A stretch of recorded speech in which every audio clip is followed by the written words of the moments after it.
But let's talk to Professor Camilla Hawthorne, Chair of the Royal College of GPs and a practising GP herself, because front page of the Daily Mirror today, Keir Starmer's pledge on kids' health, ban on energy drink sales to the under-16s and junk food hours before 9 p.m.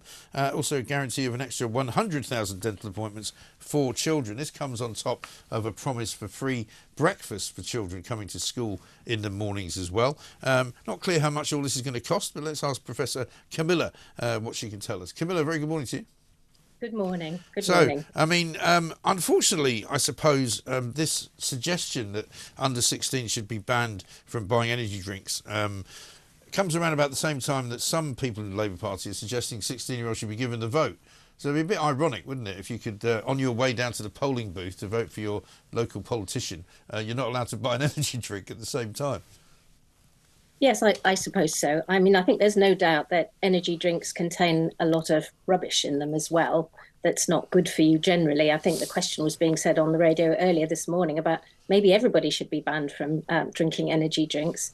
And, you know, what's wrong with water? Yeah, well, there's nothing wrong with water. I'm drinking it now. It's pretty much all I ever drink. But I'm not very keen on politicians banning us from doing things, though. That's what I worry about. I think it's really difficult, isn't it? And in the main, politicians shy away from banning things. I think that when it comes to children, because we've just seen this with the smoking, the smoking legislation that Rishi Sunak was trying to introduce, which actually, as doctors, we were very much behind. All the Royal Colleges were very much behind what he's trying to do there because of the health benefits of not smoking. Yes. But does it not make you question their commitment to these kinds of things, though? Because what you have is a government that was kind of in its final days coming up with a couple of, healthy remedies for society in general. And then as soon as there was an election called, it all got chucked out with the bathwater. Yeah, very disappointing. However, I think whatever government comes in is quite likely to pick it up again, and we'll certainly be pressing them to do so.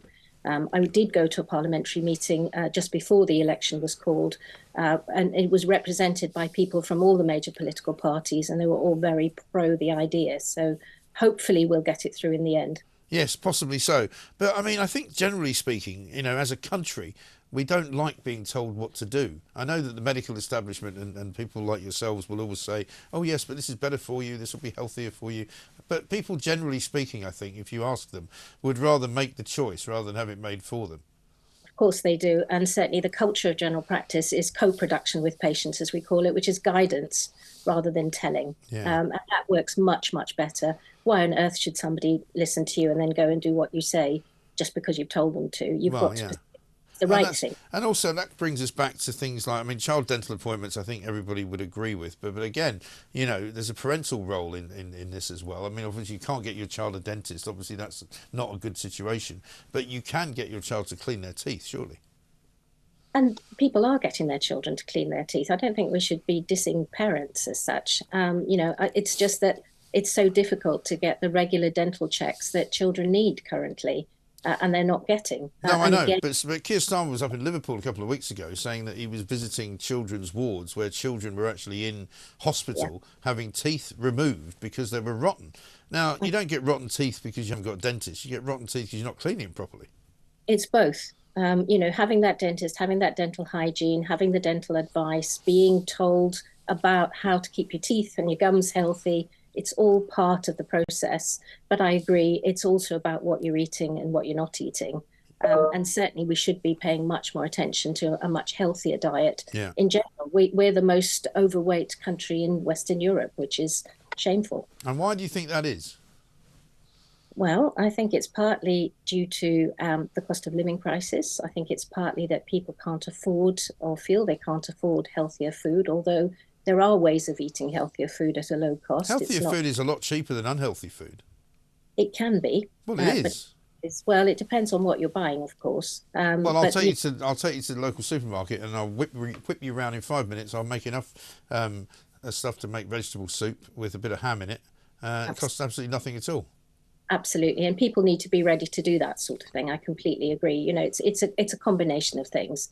But over the years, I think we have gotten to being much happier having a meal of chips with gravy rather than Yeah, vegetable and soup with. chips and gravy is a very fine meal, but you know you just don't want to have it every night. But again, surely comes back to the parents. I mean, if the parents don't realise that they're eating unhealthily and they're giving their children unhealthy food, you know, what can you do with them? I think a lot of this is about education. A lot of this is about giving out good examples. A lot of the work of people like poor Dr. Michael Mosley has made a huge impact on people's understanding of weight problems, of eating healthily, of being able to produce good food quickly and efficiently and cheaply. So, it's an ongoing. Well, maybe we'd be better off teaching children in school about all of that instead of telling them they can't drink energy drinks. You can actually teach them how to I think cook. some of that's going on already. Certainly, in my day, I had cookery lessons. Yeah, I think they all got done away with, though, didn't they? Because it was all viewed to be too, like domestic science was for girls, and boys went and played football. I mean, my children have grown up now, so I don't really know what's being taught at school anymore. But I think it's a perfectly important thing for children to learn about completely. Yeah. Yeah. And I mean, the other thing that I was saying this morning is the tragic story that's on the front pages, as well as that one about Keir Starmer and his ban on energy drinks, is the two 12-year-old boys who've just been jailed for murder, for stabbing a 19-year-old innocent man with a machete. And you wonder whether, focusing on food, perhaps for the main parties, and focusing on what you're going to ban, it might be better to focus on crime. There's so much to focus on, isn't there? But I think food, healthy diet, giving children a proper breakfast, which we know increases their learning, increases their concentration at school, increases their productivity and outcomes, academic outcomes. That's all part of creating a healthy nation. What's been going on with those two boys, I don't know the background, and certainly it's not my area of provenance. But you wonder what they've been looking at on social media. You wonder why they got into how they even acquired those machetes. Yeah. All of that needs to be looked into really carefully, and it's not the first time this has happened. No, of course. Ed Davey has been launching his manifesto this week as well, for the Lib Dems. He says that people should have the right to see a GP within a week, as part of his kind of mission to transform Britain. That doesn't seem unreasonable, but apparently it's not possible for a lot of people. So we get as frustrated and anxious about not being accessible to our patients as the patients need. There is no doubt that we are short of general practice appointments, despite the fact that we've actually increased the number of appointments we offer by 25% since 2019. So in April, for example, this year, we offered just over 30 million appointments. So that's about 1 million appointments a day, Yeah. which is 25% more than we were offering in 2019. As a profession, general practice has been chronically underfunded and under-resourced for decades, actually. And I think we're seeing the price now. And certainly general practice is in a precarious situation at the moment. But some doctors say to me, out of those 1 million appointments, there will be maybe 10% or possibly more, which is a lot, 100,000, where people don't actually need them. Depends what you mean. From their point of view, they do need them. Certainly, when I was in surgery yesterday, every patient I saw needed their appointment. I didn't feel any of them were useless appointments. Uh-huh. So, on the whole, I would say most people do need their appointments. We need longer with patients so that we can, be more productive. And we know that things like continuity of care, where you can actually see the same doctor or the same clinician each time you come, produces not only healthier people with fewer hospital admissions, but also reduces the number of appointments they need. So we need to be able to provide a much better quality of care. Now, alongside what they're saying about 7-day appointments, they are also promising 8,000 more GPs. Now, the Conservatives promised 6,000 more GPs some years ago who never materialised. So again, this mustn't be empty promises. We can't provide the service unless we're properly resourced. So presumably you need 7 years to train to be a GP, don't you? Well, you do. You need even if everybody got hired today, you wouldn't have any more GPs for 7 years. So the Tories might have ordered them all, and maybe they're just going to come next year. No, the problem here is that GPs are leaving the profession faster than they're entering it.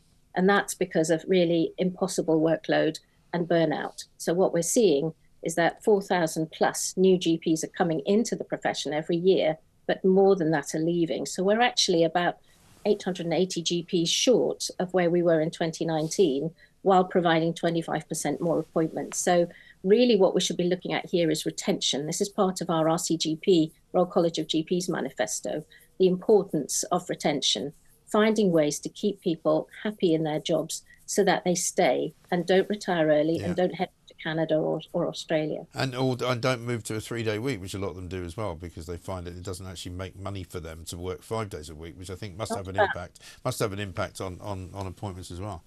it's not about money. It really isn't, Mike. Well, It's I about personally know GPs who have told me that they don't work for more than 3 days a week because it's not worth their while because they get so much tax put on what they get. well, that's them. Certainly not me. It may not be you, but I mean, it does exist. That's the point. Yeah, One final thing, Camilla. We've been told the NHS has launched an urgent appeal for O blood type donors following that ransomware attack that happened.